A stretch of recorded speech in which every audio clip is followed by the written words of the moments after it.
Muy buenas tardes, queridas amigas, queridos amigos. Estamos aquí reunidos en nuestro segundo programa de la segunda temporada de Dos Tercios, el programa que de verdad radiografía el proceso constituyente.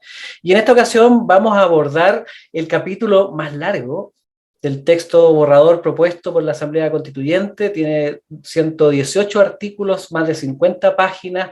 Es el corazón de la propuesta constitucional para los ciudadanos en cuanto a garantías, derechos, seguridad individual, seguridad colectiva y lo fundamental es la propuesta que llega al corazón de las percepciones, de las sensaciones de las personas en cuanto a su seguridad y el valor que tiene dentro de la sociedad. El acceso a la justicia es central, es una de las aspiraciones más largas de la sociedad chilena contemporánea.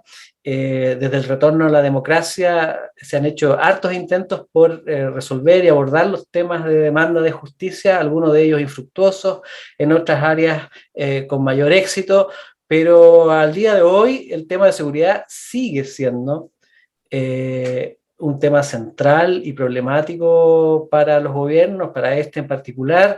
El tema de la justicia sigue siendo una de las principales aspiraciones de los chilenos. Por eso hoy día vamos a hablar, junto con Atricio Milla, nuestro querido amigo, de los sistemas de justicias que reemplazan al otrora Poder Judicial.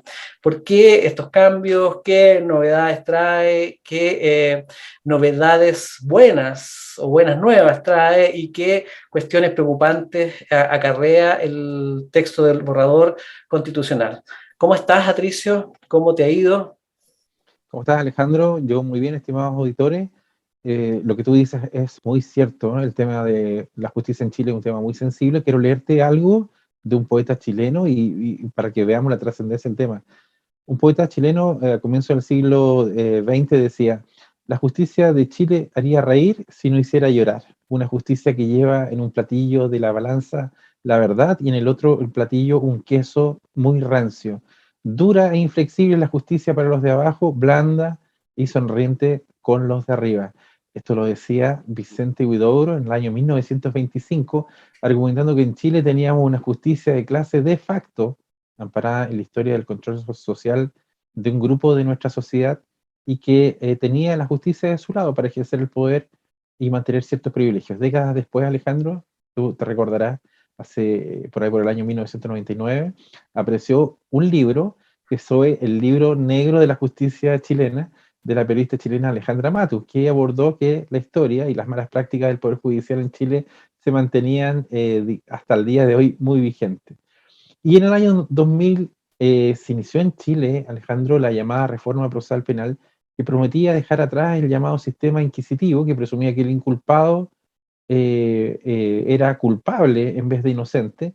Y esto fue posteriormente reemplazado por un sistema más garantista, que el que actualmente nos acompaña, que presume que toda persona imputada de un delito es inocente hasta que un tribunal de justicia demuestre lo contrario. Las demandas sociales, Alejandro, de los convulsionados días de octubre del año 2019, el tema de la justicia volvió a estar en la palestra y como si fuera una canción de Shakira, para muchos la justicia en Chile sigue siendo ciega, sorda y muda. Muchas encuestas hablan de lo mal evaluado que está el sistema integrado de justicia en Chile y por ello en la nueva constitución aparecen nuevas instituciones judiciales que pretenden hacer cargos o se pretenden hacer cargo de complejos temas, ¿no? O sea, el Consejo de la Justicia, del cual vamos a hablar, el Sistema Nacional de Justicia, hay un sistema de justicia indígena, hay justicia con enfoque de género, entre otros planteamientos. Pero no puedo comenzar este programa sin preguntarte, ya después de 22 años de esta reforma procesal penal que está vigente hasta el día de hoy, que es parte central del sistema de justicia chileno, ¿cómo evalúas tú la justicia en Chile, considerando datos estadísticos, por ejemplo, que el 95% de las personas cree que hay tratos preferentes en la justicia en nuestro país? Eh, la justicia chilena es una justicia intrincada, compleja, es un sistema que se ha ido conformando como una especie de Frankenstein bien intencionado en el tiempo, y eso la hace difícil de evaluar en sí misma. Ahora, tiene hasta hace un tiempo atrás, la justicia chilena goza de buena reputación en el vecindario. No obstante, el tránsito despiadado por la época de la dictadura, que muchos dolores de cabeza y mucho daño le hizo a la percepción del sistema de justicia. Y por lo tanto, hoy día cuesta separar las realidades pasadas con las realidades actuales. Por ejemplo, el libro de Alejandra Matus, que tú mencionabas, es de finales de los 90 y constituyó un verdadero hit, ¿cierto? Recordemos que Alejandra Mato tuvo que salir del país apuradita, y estar varios años fuera. Entonces, el sistema de justicia ha cambiado producto de la reforma procesal penal, y sin embargo, la percepción de los chilenos acerca de él no ha cambiado mucho. Entonces, yo diría que es un sistema de justicia que no goza de buena reputación.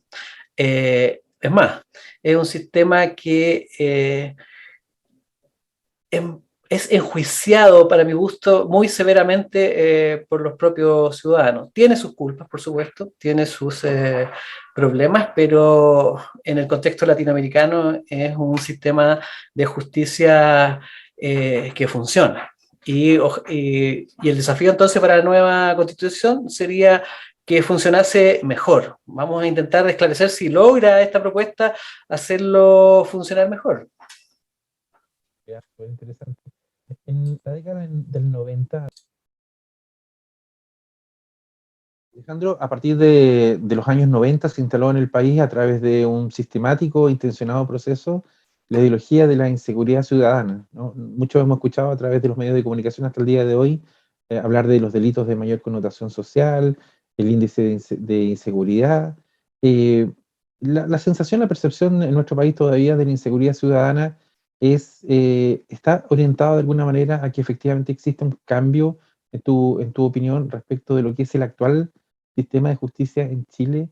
Esto de la inseguridad ciudadana se ha trabajado durante décadas en nuestro país y ha jugado en contra de lo que ha sido una mejor evaluación del sistema de justicia, y por eso que en la nueva constitución se quieren hacer demasiados cambios respecto de esta materia. Por supuesto que hay procesos en la sociedad que vale la pena revisar. Por ejemplo, Chile tiene una seguridad privada, es decir, una parte de la seguridad en guardias, alarmas enorme. A ratos es un sector que ocupa más gente que las propias policías eh, chilenas. Entonces ahí hay un enorme interés en la seguridad. En este caso, más bien dicho, hay un enorme interés en la inseguridad. Por otro lado, no es menos cierto que los índices de delincuencia han estallado. Hay una creciente animosidad diferente en la delincuencia nacional. Se ha desarrollado, hay emprendedores en el área de la delincuencia, y los delitos se han diversificado y se han vuelto más violentos. Y hay nuevas generaciones de delincuentes también. O sea, así como tenemos nuevas generaciones de gobernantes, tenemos nuevas generaciones en todas las áreas, y eso trae complejidades nuevas. Y hoy día, digámoslo, los índices que tenían a Chile como uno de los países más seguros de Latinoamérica, o el más seguro de Latinoamérica,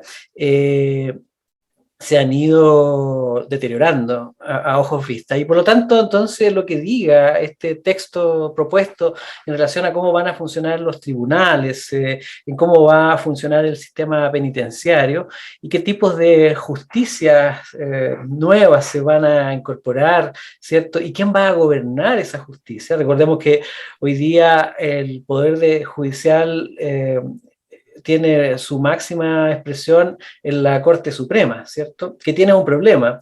no la Corte, sino el sistema, es que la Corte Suprema es juez y parte, ve cuestiones administrativas, cuestiones jurisdiccionales, también ve cuestiones de promoción y de desarrollo de la institucionalidad, ve todo. Y por lo tanto, ese siempre fue un punto en discusión. ¿Cómo lograr que el sistema judicial tenga control? Ese es uno de los viejos problemas que se discute. Yo decía en el programa anterior que en este texto constitucional hay muy pocas cosas nuevas. La mayoría de las cosas que aquí aparecen como nuevas en realidad son viejas discusiones, solo que ahora, como quien dice, llegan a la cima y son visibles. Y por lo tanto, cómo gobernar el sistema de justicia o controlar el sistema de justicia es algo muy discutido y que es muy necesario, por supuesto. Y otro de los temas que es muy necesario es lograr un equilibrio, y esta es la discusión de fondo que hay que tener para analizar la propuesta de justicia. Es cómo equilibrar el problema de la gremialización, es decir, cuando los jueces son juez y parte y son dueños del negocio y se lo llevan para la casa, digamos, es la gremialización, que también, bueno, tiene que ver con lo que se llama la captura de la porción del poder por parte de quienes están para servirlo, digamos. Y esa búsqueda de bajar los niveles de gremialización tiene una contraparte que es bajar los niveles de politización, porque lo contrario a la gremialización es la politización. Y lo ideal, entonces, es un servicio que muestre un equilibrio y que esté centrado en cumplir las funciones que la ley, a partir de la Constitución, les delega, es decir, hacer la pega bien, ¿cierto?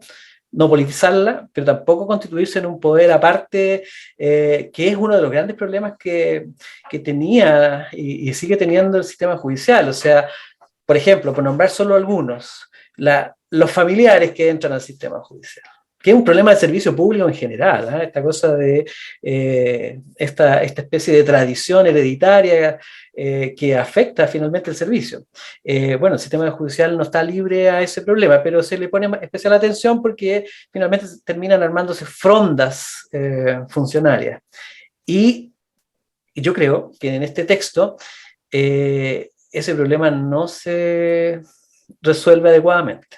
Vamos a explicar después por qué, pero el anhelado equilibrio que garantice que la función se sirva adecuadamente, me parece que no está bien resuelto en este texto. Así que, pero hay que celebrar también, como decíamos la semana pasada, que el texto de los sistemas de justicia tiene algunas propuestas caramelosas, bien acarameladas, que gustan, que entusiasman. Por ejemplo, aparece la idea de la justicia vecinal, que no es otra cosa que enchular nuestro viejo sistema de juzgados de policía local. Es decir, oye, no, para resolver el tema de la cerca con el vecino no es necesario llegar a la Corte Suprema, o para resolver el típico problema, sobre todo ahora que hay sequía, del vecino que se roba el agua de los otros vecinos. No hay cómo resolverlo porque no existe una justicia local de vecinos, de convivencia expedita. Los juzgados de policía local están atochadísimos con causa y por lo tanto la novedad de la justicia vecinal parece ser una buena propuesta. La justicia ambiental es importante también, es una novedad importante. Los derechos de asesoría gratuita. Este es uno de los caramelos más valiosos de esta propuesta, que establece el derecho de asesoría jurídica gratuita para todo el que lo requiera. Y esto no es que sea tan novedoso, lo que pasa es que esto se trata de revivir un ya fenecido sistema de asistencia judicial.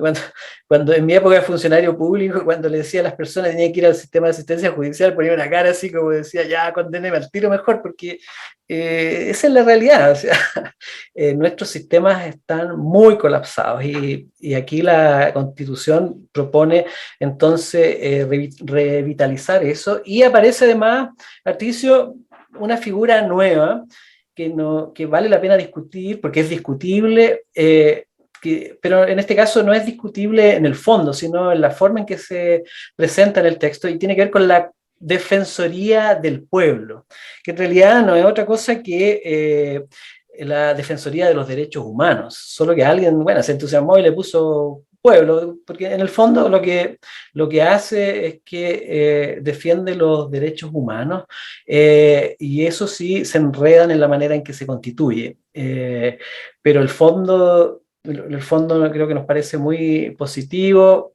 del mismo modo que la Defensoría de la Naturaleza. Así que hay hartas novedades en esta propuesta, pero entonces, más que los titulares, más que la parte caramelosa, la que gusta, hay que hacerse preguntas. Preguntas como, por ejemplo, todo esto supone crear, conté solo para este caso, más de 14 leyes o modificar más de 14 leyes y en algunos casos por lo menos una decena de disposiciones legales nuevas. O sea, esto es el puro anuncio nomás. O sea, esto aquí está la marquesina y el anuncio. Y ese es el primer tema. Segundo, se nota que en la Asamblea Constituyente habían puro abogado, porque lo que uno puede terminar diciendo es que este es el paraíso para los abogados, o sea, la, la nueva Constitución lo que genera es mucha pega para abogados, digamos. Es la conclusión que uno puede sacar, por supuesto que es una conclusión liviana, es un sistema jurídico, evidentemente tiene que haber abogados, pero se crea mucho puesto nuevo, mucha institucionalidad nueva que habrá que financiar. Y esa es otra duda. ¿Qué tan financiable es esto y en cuánto tiempo se va a poder instalar y producir? Y lo que más nos interesa a los ciudadanos de a pie o en De, auto, de- como hay de que decir hecho, ahora. ¿Cuándo va a empezar a funcionar bien? de hecho, Alejandro, se está utilizando algo que la Constitución ha llamado principio de pluralismo jurídico.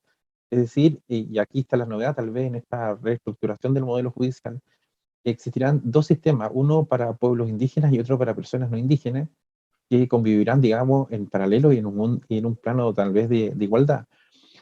Mi pregunta sobre este tema, Alejandro, está relacionada con esta lógica de transitar desde un poder judicial unificado, que es el que tenemos en la actualidad, a múltiples sistemas de justicia que coexistirán y funcionarán en paralelo en nuestro país, en la eventualidad, obviamente, que sea aprobada esta Constitución. En este contexto existirán dos grandes sistemas de justicia, por un lado, un sistema nacional de justicia, y por otro se estableció el reconocimiento de un sistema jurídico indígena compuesto por múltiples subsistemas en atención a cada una de las etnias reconocidas en nuestro país. ¿Qué te parece esta lógica de transitar de un poder judicial unificado a uno donde van a coexistir en paralelo múltiples sistemas de justicia en Chile? ¿La Bueno, verdad acabo? esta es la parte más cuestionable de la propuesta. Cuestionable no porque lo diga yo, sino porque hay una enorme discusión al respecto de lo atinado o no de esta disposición. En primer lugar, básicamente la función jurisdiccional se radica bueno, en una como para todos los chilenos, ¿cierto? Y que ejercida exclusivamente por los tribunales de justicia y otra ejercida por las autoridades de los pueblos indígenas. Y ahí empiezan los problemas porque eh, a los chilenos que nos formamos parte de las etnias en virtud de las leyes actuales, nos cuesta entender la lógica de la autoridad del pueblo indígena. Y lo que más cuesta en relación a esta idea del pluralismo jurídico es que, y a mí como historiador particularmente me cuesta más todavía, encontrar fundamentos para establecer lo que denomina acá el texto los sistemas jurídicos de los pueblos indígenas. O sea, por supuesto en las etnias mayores hay usos y costumbres y hay norma consuetudinaria, ¿cierto? Pero es de convivencia, no necesariamente es un sistema jurídico, por lo tanto, lo que hay aquí, para mi gusto, es un salto, y es un salto que es controversial porque está todo por hacer, no hay, está todo en cuanto a lo que resulte finalmente para discutir y dictaminar o dictar en leyes sucesivas que habrá que confeccionar.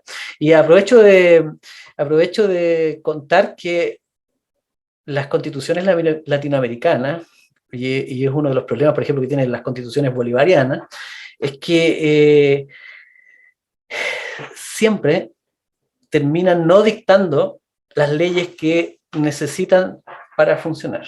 Entonces, este texto constitucional tiene un problema, que tiene demasiadas leyes para dictar y es muy probable que alguna de ellas nunca se lleguen a dictar. Así que esta es una de las partes controversiales del sistema de justicia. Algunos lo han planteado derechamente como una medida que divide a los chilenos en privilegiados. Los oprimidos de antaño se vuelven los privilegiados de ahora, y los opresores, que en realidad es una acusación muy gratuita, tiene que ver con la mayoría mestiza de nuestro país, se transforma en otro tipo de ciudadanía, un ciudadano menos privilegiado que el anterior, porque nosotros no podemos elegir nuestras autoridades mestizas, digamos, por así decirlo. Entonces, esta propuesta rompería, a juicio de los más críticos, el problema de igualdad ante la ley, o una ley para todos. Y yo creo que esta disposición le va a traer no pocos problemas al país, y creo que no va a resarcir finalmente las ideas de justicia consuetudinaria o tradicional que algunos de los pueblos indígenas han venido planteando, que es básicamente una idea razonable, la idea de resolver los problemas de sus comunidades en el contexto cultural de sus comunidades, de acuerdo a usos, costumbres, sin referirse a los temas penales, es decir, pero esto es una interpretación, no es que esté clarito, es una interpretación bien intencionada. Los temas penales tendrá que resolverlo la justicia según las normas del país y el derecho internacional, en fin, y los tratados, pero eso está por discutir y se tendrá que discutir en las leyes que vienen. Así que este es un punto, estimado Patricio, muy controversial. Yo diría que el resto de la propuesta de los sistemas de justicia, con lo complicado que es cambiarle el nombre a las cosas cuando en realidad están nombrando cuestiones que ya conocemos, es bastante razonable. Por ejemplo, los principios. Déjame nombrarte algunos de los principios. ¿Estás de acuerdo? ¿Nombremos los principios? Ok, vamos a nombrar los principios. Está sin audio en este ratito, Patricio, pero los vamos a nombrar mientras. Bueno, el texto propuesto garantiza el pleno acceso a la justicia de todas las personas y los colectivos. Yo creo que esta palabra y los colectivos ya genera que es quizás el otro punto a discutir, digamos. Finalmente, los textos tienen que ser parsimoniosos, es decir, limpios, sin apéndices, sin recovecos, sin vueltas innecesarias. Y en este caso, este principio tiene ese pequeño detalle que hay que determinar a qué se refiere por colectivo. Yo, partiendo de que la denominación hoy día tiene una carga bien precisa, digamos. Bueno, hay otros principios que sí son muy interesantes: la tutela jurisdiccional efectiva, la inexcusabilidad e indelegabilidad, la ejecución de las resoluciones. Esto tiene que ejecutarse y moverse rápido. lo que decía yo, fundamentación y lenguaje claro. Las sentencias deberán siempre ser fundadas y redactadas en un lenguaje claro, ojalá un lenguaje de peatón, digamos, y eso es importante. La gratuidad, el proceso tiene que ser gratuito, ¿cierto? Para las personas. Y el principio de responsabilidad jurisdiccional. Aquí hay bueno, lo discutiremos en otro lado, pero básicamente lo que genera este principio es una presión adicional sobre los jueces en relación a que sus determinaciones pueden ser impugnables, no el juicio, no la sentencia, pero su actuación. Y esto es leído por muchos como una debilitación del actuar de los jueces. Aunque se declara el principio de independencia, pero ahí hay un punto discutible. Otro principio que está muy bien y que está muy requete bien, en realidad, el principio de la justicia abierta y nuestros ya consabidos paridad y perspectiva de género, digamos. Eso te quería consultar, Alejandro, sobre el concepto de justicia con enfoque de género. Es un tema moderno, ¿no? Un tema que va en sintonía con los nuevos tiempos, me parece, ¿no? Sí, además, afírmense porque hay conceptos más complejos aún que paridad y perspectiva de género, y que vamos a tener que acostumbrarnos si esto se aprueba, que tiene que ver con el principio de interseccionalidad. Chúpate esa es Aquí todos de vuelta a estudiar. ¿Qué se imaginan ustedes cuando escuchan interseccionalidad? Bueno, en términos simples es una herramienta es como una metodología para garantizar la aplicación de justicia con perspectiva de género, sobre todo en materia de géneros y económica. La importamos de Canadá, esta es una importación, no es que se nos haya ocurrido a nosotros, pero bueno, hay un producto nuevo. Yo diría que los principios que están generando tensión en esta propuesta tienen que ver con la plurinacionalidad, el pluralismo jurídico y la interculturalidad. Allí es donde se dividen las aguas y aparece la idea de que un solo pueblo, varios sistemas de justicia. Aquí hay que aprovechar de hacer una crítica. La mayoría de los constitucionales entró para establecer según sus propias declaraciones, un sistema de justicia único para todos los chilenos, para que los chilenos seamos todos iguales.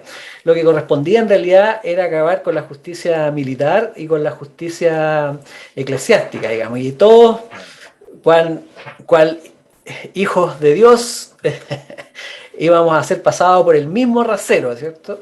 Bueno, resultó que ni lo uno ni lo otro, no es que tenga una animadversión, pero era lo que se venía discutiendo por décadas. Fin a la justicia militar, tribunales eclesiásticos, también fin a los tribunales eclesiásticos, y aunque eso ya de hecho se venía aplicando, se venía resolviendo ya, pero bueno, era como legitimar esa igualación.